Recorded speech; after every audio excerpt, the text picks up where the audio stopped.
Bonjour, on a l'énorme plaisir d'avoir avec nous aujourd'hui Sabrina Uri. Bonjour Sabrina, on va discuter aujourd'hui de lésions calcifiées. Alors, comment on prend en charge les lésions calcifiées en salle de coronarographie? Bonjour Alexandro, merci pour l'invitation.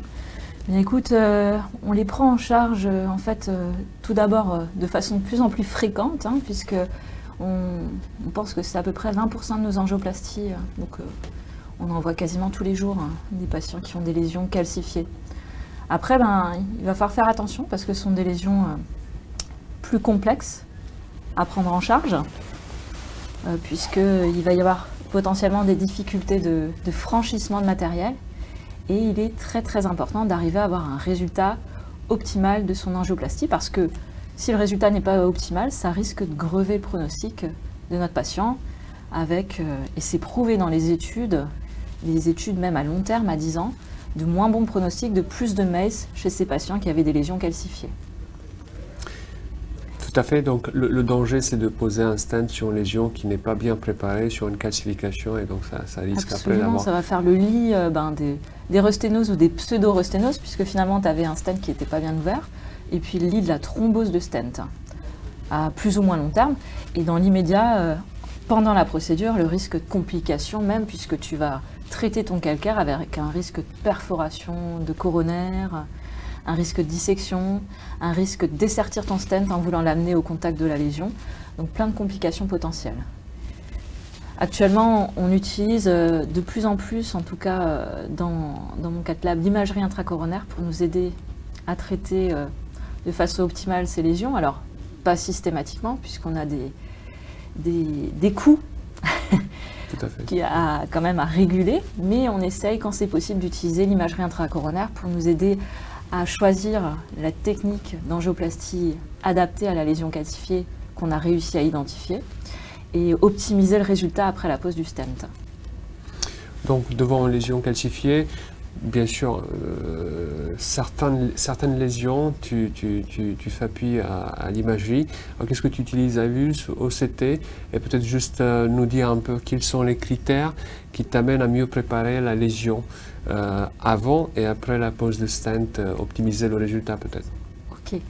Alors, dans mon expérience personnelle, j'utilise l'AVUS et l'OCT, avec un petit faible quand même pour l'OCT, puisque l'OCT permet d'un peu mieux analyser l'épaisseur de ta plaque calcifiée. Je n'utiliserai pas par contre l'OCT si le patient a une insuffisance rénale pour éviter d'injecter de l'iode, donc à ce moment-là ce sera plutôt l'AVUS. Et puis sur un ostium de coronaire droite, l'OCT ne pourra pas te permettre d'analyser la lésion puisque tu ne pourras pas opacifier correctement la coronaire. Donc plutôt l'OCT, mais l'AVUS est tout à fait indiqué. D'ailleurs, les dernières recommandations européennes 2024 classent en 1A pour traiter les lésions complexes l'utilisation de l'imagerie intracoronaire. Et après, j'utilise les algorithmes pour l'OCT max avant de stratifier mon angioplastie. Donc, c'est des algorithmes assez simples à utiliser, des acronymes avec max M pour morphologie, analyser finalement la lésion, là ça sera du calcaire.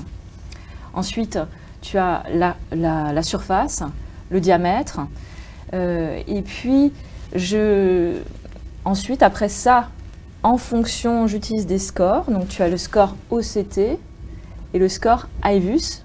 Je ne te cache pas que j'ai affiché ces deux scores sur mes placards parce que c'est difficile de se souvenir de tout. Et quand le score OCT est très élevé, supérieur à 3, ou quand le score AVUS est au moins supérieur à 2, à ce moment-là, dans les algorithmes récents de prise en charge des lésions calcaires, on dit il vaut mieux, c'est recommandé d'utiliser un outil spécifique pour préparer ton calcaire auparavant, plutôt que de partir d'emblée avec un ballon non compliant qui risque de ne pas être efficace. On a adoré ta présentation d'aujourd'hui, donc effectivement, c'est très utile de poster ces classifications, les avoir à côté, puisqu'effectivement, on doit se concentrer sur la procédure et on n'a pas en tête peut-être tout le temps tous les critères, malgré le fait qu'ils ne sont pas... il y a 3 critères, je pense, pour la... Absolument. Tu as l'arc calcaire, l'étendue de l'arc calcaire. Si tu as un rond calcaire 360 degrés, bon, a priori, tu passes d'emblée dans des scores enfin rapidement beaucoup plus élevé. Il y a la longueur de ta lésion calcifiée, plus de 5 mm pour l'OCT, et l'épaisseur de ta plaque calcaire, plus de 0,5 mm.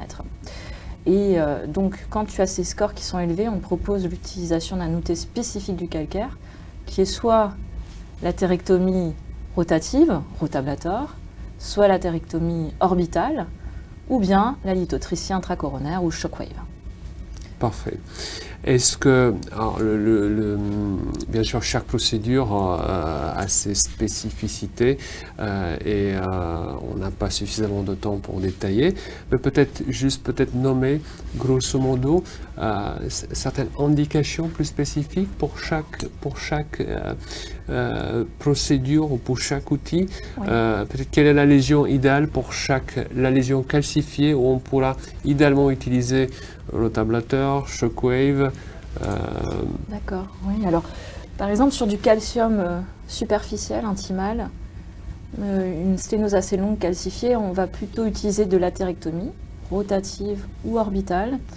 Je dirais, moi, dans mon expérience personnelle, que si tu sens que ça va être difficile de franchir la lésion parce qu'elle est très très serrée, il vaut mieux partir d'emblée sur du rotablator pour franchir. Si tu as une lésion calcifiée longue superficielle avec une petite tortuosité ou un ostium par exemple, ça peut être intéressant aussi, peut-être plutôt de l'orbital pour différencier les deux. Pour ce qui est du shockwave, j'ai plutôt tendance à l'utiliser sur du calcium profond, focal, ou alors sur un bourgeon calcaire. Après, il n'y a pas encore vraiment d'algorithme qui se détache pour dire dans telle situation on utilise tel outil. Je pense que c'est des choses à mettre en œuvre. Et après, il ne faut pas s'interdire de combiner les outils.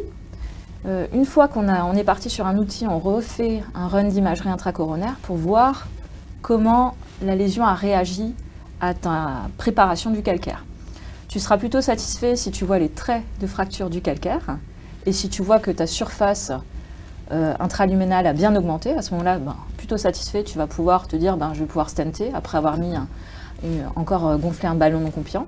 Par contre, si tu n'as pas ces deux critères, la préparation était insuffisante et il faut éventuellement partir sur un autre outil. Donc, pas hésiter à combiner, même si à certains coups, les outils. Donc, faire pourquoi pas du rotablator et puis finalement, tu te rends compte que c'est pas bien fracturé, partir sur un shockwave, faire de la rotatripsie pour vraiment essayer d'avoir le meilleur résultat à la fin.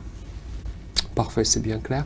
On a préparé la lésion, on a posé le stent. Est-ce qu'il y a des critères pour analyser la bonne apposition ou est-ce qu'il y a des complications après? Qu'est-ce que tu utilises habituellement? Oui, alors j'utilise les critères qui sont aussi affichés dans mon CATLAB. Donc ce sera le 3e run, une fois que tu as posé ton stent. Premier run pré-angioplastie, 2e run après l'outil. Et 3e run à la fin, normalement, après ton stenting. Et tu as les critères de Fujino qui sont très intéressants. Donc, tu as l'acronyme MAX.